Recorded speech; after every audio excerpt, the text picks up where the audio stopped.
আমার নাম সায়ন, টাঙ্গাইল থেকে। গল্পটি আমার দাদা প্লাস বাবার সাথে ঘটেছিল।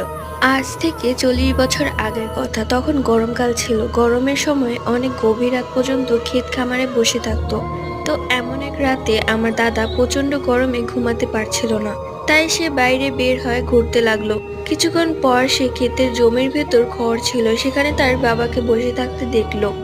তাই সে তার বাবার কাছে গিয়ে বসলো এবং বাতাস খেতে থাকলো।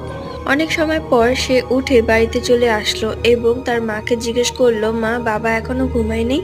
বাইরে বসে আছে দেখলাম।